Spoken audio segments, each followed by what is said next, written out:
ذہن نشین کریں۔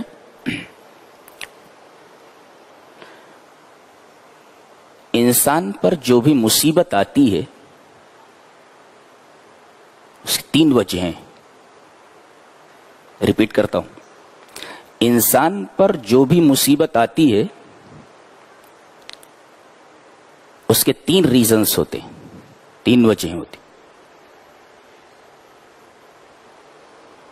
پہلی وجہ وما اصابکم من مصیبت فبما کسبت ایدیکم، یہ جو تمہارے اوپر مصیبت آئی ہے یہ تمہارے ہاتھوں کی کمائی ہے،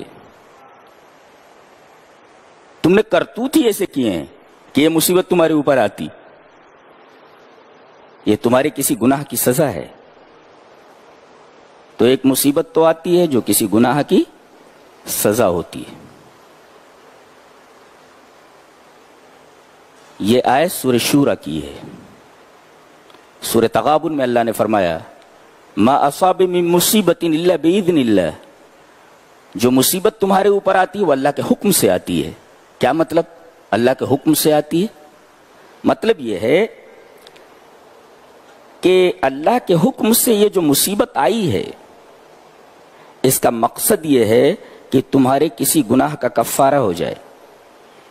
وہ مشہور حدیث ہے، آپ سنتے رہتے ہیں کہ اگر کسی مومن کو کانٹا بھی چبھ جائے، جو کانٹا چبھنے سے جس کو تکلیف ہوتی ہے، اس تکلیف کی وجہ سے اللہ تبارک و تعالیٰ اس کے گناہوں کا کفارہ کر دیتا ہے۔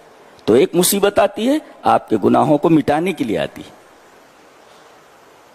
یہ مصیبت بہت بڑی رحمت ہوتی ہے۔ اور تیسری وجہ اور تیسرا ریزن بہت ہی عجیب ہے، غور سے سنو۔ اللہ تبارک و تعالی نے کسی بندے کے لیے کوئی اعلیٰ مرتبہ مقرر کیا ہوتا ہے۔ کیا مطلب؟ اللہ اپنے بندے کو کوئی اعلیٰ مقام دینا چاہتا ہے، اور اسے معلوم ہے کہ بندہ اپنے کسی عمل کی وجہ سے اس مقام تک نہیں پہنچ سکتا، تو اللہ اسے کسی بیماری میں مبتلا کر دیتا ہے، اسے کسی مصیبت میں مبتلا کر دیتا ہے۔